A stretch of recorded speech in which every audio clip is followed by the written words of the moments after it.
اللہ رب العالمین جل شانہ ارشاد فرماتا ہے وَلَا تَقْرَبُوا الْفَوَاحِشَ مَا ظَهَرَ مِنْهَا وَمَا بَطَنَ، اور چھوٹے بڑے ظاہر پوشیدہ کسی بھی گناہ کے قریب مت جاؤ۔ اللہ جل شانہ نے اس آیت کریمہ میں ارشاد فرمایا کہ چھوٹے بڑے ظاہر اور پوشیدہ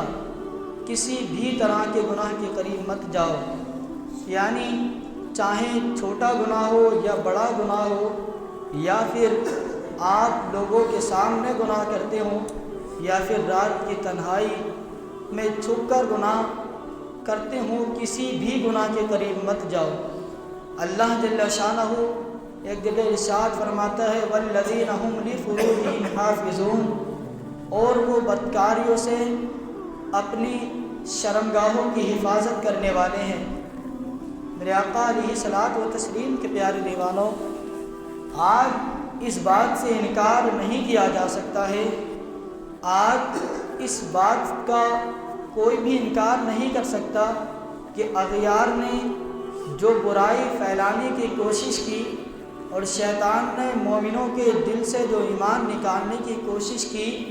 وہ لوگ کافی حد تک اپنے اس مقصد میں کامیاب بھی نظر آ رہے ہیں۔ آج ہمارے معاشرے کے اندر برائی اور بے شرمی بے حیائی اتنا زور پکڑ چکی ہے، اس کی پکڑ اتنی مضبوط ہو چکی ہے کہ اس سے بچنا آج لوگوں کے لیے بڑا مشکل نظر آ رہا ہے۔ جو مومنوں کے دل میں نور ایمان کی روشنی تھی، جو مومنوں کی آنکھوں میں چمک اور ان کی آنکھوں میں شرم و حیا تھی، جو ان کے چہرے پر چمکتا ہوا نور تھا، وہ بے حیائی اور برائی کی وجہ سے، بدکاریوں میں ملوث ہونے کی وجہ سے ان کا وہ چہرے کا چمکتا ہوا نور، ان کی آنکھوں کی شرم و حیا، اور وہ ان کا دبدبہ، اور وہ ان کا ڈر، اور وہ ان کے دل کا نور سب جاتا ہوا نظر آ رہا ہے۔ آج دیکھا جائے تو ہمارے معاشرے کے اندر اغیار نے اتنی بے حیائی اور بے شرمی کو اتنا عروج پر پہنچا دیا ہے کہ آج وہ مومن، وہ قوم جس کو لوگوں کی بھلائی کے لیے بہترین گروہ بنا کر کے بھیجا گیا تھا، جن نوجوانوں کو اپنی راتوں کو اپنے رب کی بارگاہ میں مصلی پر سر رکھ کے سجدے میں گزارنا تھا، جن کی آنکھوں کے دبدبے سے اور ان کے ڈر سے اغیار کانپتے تھے، کافر ان سے خوف کھاتے تھے، آج وہ اپنا طریقہ بدل چکے ہیں۔ آج وہ نوجوان اغیار کے طریقے پر چل کر اپنے دبدبے کو کھو چکے ہیں، وہ اپنے آنکھوں کی شرم و حیا کو دور کر چکے ہیں۔ میرے آقا علیہ الصلوۃ والتسلیم کے پیارے دیوانوں، اور تمام چیزوں کا نچوڑ کیا جائے تو ایک بات نکل کر کے آتی ہے کہ آج ہمارے معاشرے کے اندر بدکاری سب سے زیادہ بڑھتی چلی جا رہی ہے۔ اس کی ایک بہت بڑی وجہ یہ ہے کہ ہم نے اپنی آنکھوں کو بری چیزوں کو دیکھنے میں ملوث کر رکھا ہے۔ ہمارے ہاتھ بھی گناہ کرتے ہیں، ہمارے پیر بھی گناہ کرتے ہیں، ہمارے کان بھی گناہ کرتے ہیں۔ میرے آقا کی صلوات و تسلیم کی حدیث مبارکہ ہے کہ آنکھ بھی زنا کرتی ہے، العینان تزنیان، آنکھ بھی زنا کرتی ہے۔ میرے آقا علیہ صلوات و تسلیم کے پیارے دیوانوں، ہر چیز کو بامقصد بنایا جاتا ہے۔ آپ نے ایک مثال سے سمجھے کہ کسی کے لیے کوئی گاڑی خرید کر دی، اس لیے تاکہ وہ فیکٹری جائے یا آپ کے کسی کام پر جاتا رہے، لیکن وہ 10 دن 15 دن آپ کی اسکوٹری لے کر کے جاتا، لیکن وہ آپ کی دکان پر نہ جائے یا فیکٹری پر نہ جائے، تو آپ اس سے وہ گاڑی واپس لے لیں گے، اس سے وہ اسکوٹری واپس لے لیں گے، کیونکہ تجھے تو بھیجا تھا فیکٹری پر جانے کے لیے، اور جب تو فیکٹری جاتا ہی نہیں ہے تو پھر گاڑی کا کیا مطلب ہے؟ میرے آقا علیہ صلوات و تسلیم کے پیارے دیوانوں، اسی مثال سے سمجھے، عقل تو یہ کہتی ہے کہ ہمارے ہاتھوں کو واپس لے لیا جاتا، ہمارے ہاتھ اللہ رب العالمین کی نافرمانی کرتے ہیں، ہمارے پیروں کو تباہ کر دیا جاتا، کیونکہ یہ پیر اس طرف جاتے ہیں جس طرف اللہ رب العالمین نے منع کیا ہے جانے سے۔ ہماری آنکھ وہ دیکھتی ہے جس کو رب نے دیکھنے سے منع کیا ہے، ہمارے کان وہ سنتے ہیں جس کو سننے سے میرے رب نے منع کیا ہے۔ عقل تو یہ کہتی ہے کہ اس کو واپس لے لیا جاتا، لیکن تمہارا رب کتنا کریم ہے کہ تمہاری آنکھ بھی گناہ کر رہی ہے، تمہارا جسم کا ہر عضو گناہ میں ملوث ہے، لیکن پھر بھی وہ اپنی روزی نہیں روکتا، پھر بھی وہ تم کو کھانے کے لیے دے رہا ہے، پھر بھی وہ تم کو اچھے سے اچھا پہننے کے لیے دے رہا ہے۔ لیکن اس غلط فہمی میں نہ رہنا کہ اس کا حساب نہیں ہوگا۔ یاد رکھو ایک دن اس سب کا حساب ضرور ہوگا، اور رب کی بارگاہ میں تمہاری ہر نعمت کا حساب لیا جائے گا۔ پوچھا جائے گا کہ تمہارا دن کہاں گزرتا تھا، تمہاری رات کیسے گزرتی تھی، تمہارے ہاتھ کیا کرتے تھے، اس وقت تمہیں بتانے کی ضرورت بھی نہیں پڑے گی۔ اللہ ارشاد فرماتا ہے،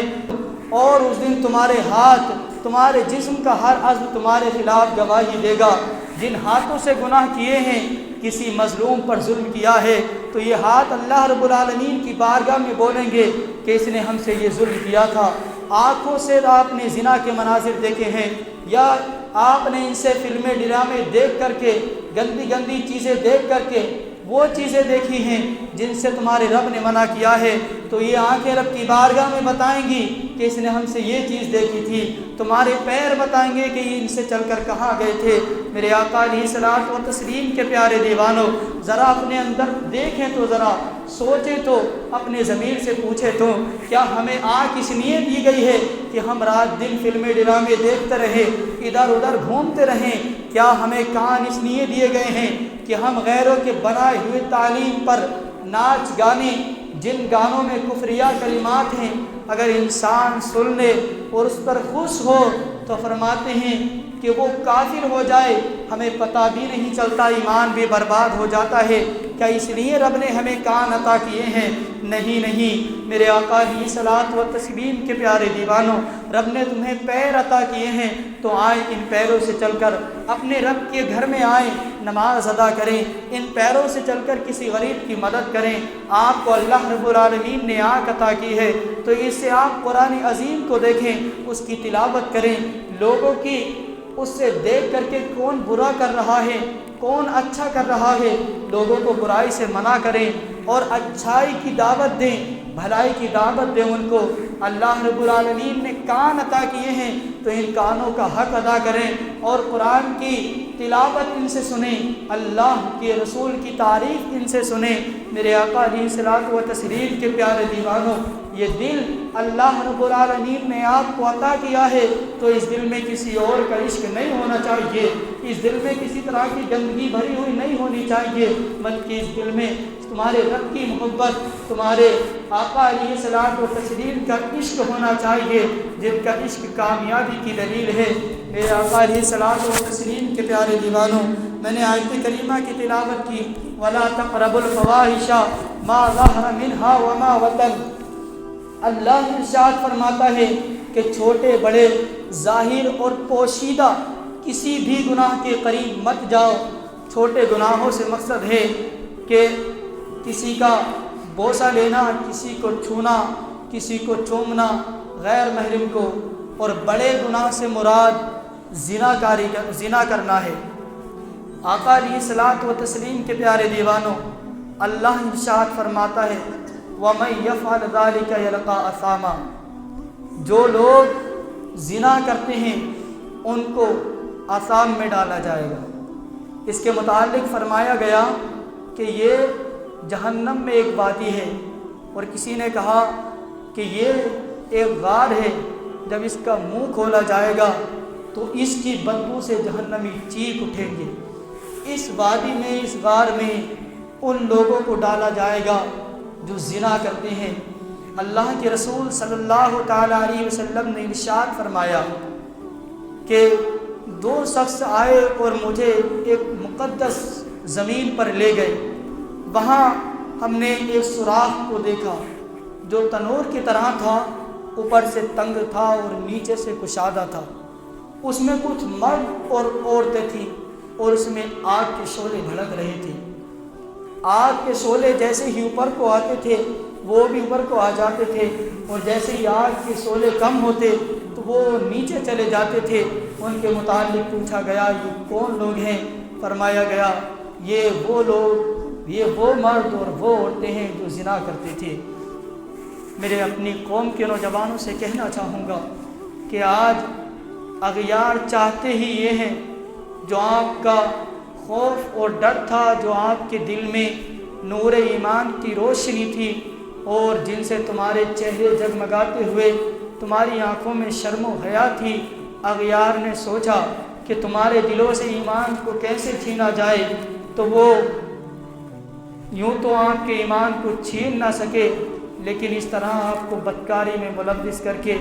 آپ کے ایمان پر ڈاکہ ڈالنے کی انہوں نے کوشش کی ہے، اور وہ کامیاب ہوتے ہوئے نظر آ رہے ہیں۔ ان کی تعلیم اور ان کا پیغام وہ آپ تک پہنچا رہے ہیں، آپ سمجھ بھی نہیں پا رہے ہیں۔ کسی ڈرامے کی ہی مثل لے لیجئے، اس ڈرامے میں اغیار کا، غیر مسلموں کا ٹیچر بیٹھ کر کے اسکرین پر آ کر کے، ٹی وی یا موبائل کی اسکرین پر آ کر کے آپ نے اپنے دروازے کو بھی بند کر رکھا ہے، آپ کے دروازے میں بھی تالا لگا ہے، آپ کے کمرے کی لائٹ بھی آف ہے، آپ کے بچے رضائی کے اندر بھی ہیں، لیکن پھر بھی رضائی کے اندر وہ موبائل ہاتھ میں ہے، اس میں ناٹک کو نکالا، فلم کو دیکھا، آپ کے موبائل کی اسکرین پر آ کر کے وہ اپنی فکر اور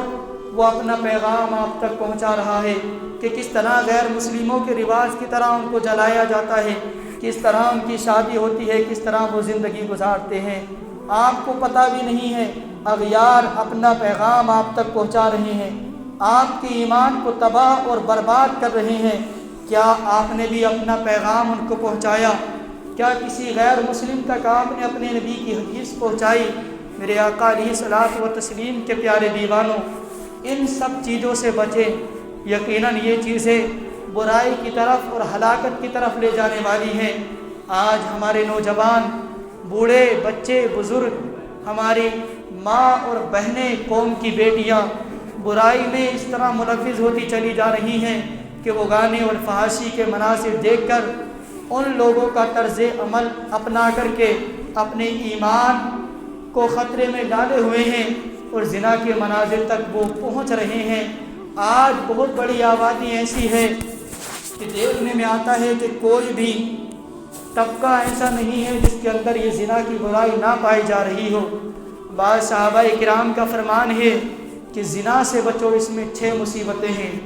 2 تو دنیا میں ہیں، جو زنا میں ملوث ہوتا ہے اس کا رزق کم کر دیا جاتا ہے، اس کی روزی سے برکت ختم کر دی جاتی ہے۔ دوسری یہ کہ اس کی عمر جو ہے وہ کم کر دی جاتی ہے، اور تیسری بات جو دنیا میں یہ ہے کہ اس کا چہرہ مسخ ہو جاتا ہے، یعنی اس کی شکل اور صورت بگڑ جاتی ہے، اس کے چہرے سے نور نکل جاتا ہے۔ میرے نبی کی ایک حدیث مبارکہ ہے کہ جب کوئی زنا کرتا ہے تو اس کے بدن سے ایمان نکال لیا جاتا ہے، اور ایمان ان کے سر پر ایک چھاتی کی طرح معلق رہتا ہے۔ جب وہ اس فعل بد سے جدا ہوتا ہے پھر اس کے اندر آ جاتا ہے، یعنی جتنی دیر زنا کرتا ہے بندہ تو اس کے جسم سے، اس کے دل سے اس کے ایمان کو بھی نکال لیا جاتا ہے۔ اب اگر اسی حالت میں موت آ جائے تو بتائیں کہ وہ کتنی بڑے گناہ میں اور کس حالت میں اپنے رب کے پاس گیا۔ اور 3 جو خرابیاں ہیں، 3 جو مصیبتیں ہیں وہ آخرت میں ہیں۔ پہلی تو یہ ہے کہ اس کو اللہ کی ناراضگی کا سامنا کرنا پڑے گا۔ دوسری بات یہ ہے کہ اس سے سخت پرسش کی جائے گی، سختی سے اس کا حساب لیا جائے گا۔ آج ذرا سوچیں کہ آپ 2 دن یا 4 دن کے لوگوں کے سامنے کھڑے ہو کر کے اپنی زندگی کے بارے میں نہیں بتا سکتے کہ ہم نے کیسے گزاری، اپنا 2 دن کا تم ٹائم گزرا ہوا 4 لوگوں میں بتانے میں شرم محسوس کرتے ہو، وہاں سب کے سامنے ساری مخلوق اللہ کی جمع ہوگی، اور اللہ رب العالمین کے سامنے آپ کے نامہ اعمال آپ کے ہاتھ میں دے کر کے کہا جائے گا اس کو پڑھو۔ پھر تمہیں خود پڑھنا پڑے گا اللہ رب العالمین کی بارگاہ میں، سب کچھ جیسے جیسے آپ نے کہا تھا وہ سب کچھ اس کی بارگاہ میں جو کیا تھا وہ بتانا پڑے گا۔ کہاں سے وہ طاقت، کہاں سے وہ قوت، کہاں سے وہ بولنے کی جرت رب کے سامنے ہوگی۔ اس لیے میرے آقا علیہ صلاۃ و تسلیم کے پیارے دیوانوں، تیسری سزا بیان فرمائی کہ اس کا داخلہ جہنم میں ہوگا۔ یہ سب سے بڑی بات ہے کہ جو زنا کرتا ہے اس کا داخلہ جہنم میں ہوگا، یعنی وہ جہنم میں جائے گا۔ جو قوم بدکاری میں ملوث ہو جاتی ہے پھر اس کی تباہی شروع ہو جاتی ہے۔ حضرت میمونہ رضی اللہ تعالیٰ عنہ سے روایت ہے، حضور نبی کریم صلی اللہ علیہ وسلم نے ارشاد فرمایا کہ میری امت بھلائی پر رہے گی، مگر کب تک؟ جب تک اس میں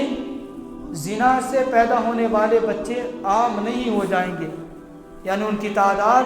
زیادہ نہیں ہو جائے گی۔ اور جب زنا سے پیدا ہونے والے بچے عام ہو جائیں گے تو پھر ان پر عذاب مسلط کر دیا جائے گا۔ آج ذلت و رسوائی جو مومنوں کی سب کی جا رہی ہے، اس کی وجہ یہی ہے کہ بدکاری میں ملوث ہو گئے۔ بہت سارے تاریخ میں ایسے واقعات ملتے ہیں کہ جن قوموں نے اللہ اس کے رسول کی نافرمانی کی اور انہوں نے اللہ اس کے رسول کے حکم کو نہ مانا، ان کی دنیا بھی تباہ ہوئی اور آخرت میں ان کا کوئی حصہ نہیں۔ قوم لوط کو ہی لے لیں، حضرت لوط علیہ السلام کی قوم میں سب سے پہلے لواطت کا گناہ جو مرد کے ساتھ کرتا ہے سب سے پہلے شیطان نے کیا۔ شیطان ایک خوبصورت لڑکے کی شکل میں آیا اور اس نے لوگوں کو اپنی طرف مائل کیا۔ لوگوں نے جب ان کی زنا کی عادت پڑ گئی اور وہ کوئی بھی مسافر آتا اس کے ساتھ بدکاری کرتے، تو ہوا یوں کہ اللہ کے نبی نے حضرت لوط علیہ السلام نے انہیں اللہ کا عذاب یاد دلایا، اللہ کے خوف سے ڈرایا کہ تم ایسے نہ کرو ورنہ تباہ کر دیے جاؤ گے۔ ان لوگوں نے کہا کہ لاؤ تمہارے رب کا عذاب کہاں ہے؟ پھر رب کا عذاب آیا۔ سب نے دیکھا کہ ان پر آسمان سے پتھر برسائے گئے اور ہر پتھر پر اس شخص کا نام لکھا ہوا تھا جس سے اس کو ہلاک ہونا تھا۔ ایک تاجر تھا، وہ مکہ میں حرم میں تجارت کرنے کے واسطے آیا تھا، اس کے جو پتھر تھا اس کے نام کا وہ وہیں پہنچ گیا، لیکن فرشتوں نے یہ کہہ کر کے روک دیا یہ اللہ کا حرم ہے۔ جب وہ کچھ دن بعد وہاں سے آیا تو وہ پتھر حرم کے باہر اس کو آ کر کے لگا اور وہ برباد ہو گیا۔ جب یہ عذاب قوم لوط پر آیا تو لوط علیہ السلام اپنے گھر والوں کو لے کر نکل گئے اور کہا کہ واپس بستی کی طرف لوٹ کر نہ دیکھنا، پلٹ کر نہ دیکھنا۔ جب یہ سب گھر والے چلے تو آپ کی بیوی نے جو تھا پلٹ کر دیکھ لیا اور کہا میری قوم، تو ایک پتھر اس کے نام کا بھی آیا اور وہ حضرت لوط علیہ السلام کی بیوی بھی ہلاک ہو گئی۔ کہتے ہیں کہ پھر فرشتوں نے ان بستیوں کو اتنی اوپر اٹھا لیا کہ آسمان کے فرشتوں نے ان کے کتوں کے بھونکنے اور مرغوں کے باغ کی آواز سنی اور پھر اس پر سے ان کو نیچے ڈال دیا گیا، ان کی بستیوں کو پلٹ دیا گیا۔ میرے آقا علیہ صلاۃ و تسلیم کے پیارے دیوانوں، تو پیغام یہ ہے، میں آپ سے گزارش کرتا ہوں کہ آج ہم بدکاری میں اتنے ملوث ہو چکے ہیں کہ بنا گالی کے تو ہماری بات ہوتی ہی نہیں ہے۔ ہماری زبان پر گندی گالیاں، ہمارے موبائل میں جب دیکھو تو دوسروں کے سبق ہم حاصل کر رہے ہیں۔ تو ان چیزوں سے بچیں، میری گزارش ہے، اور برائی بدکاری سے بچیں۔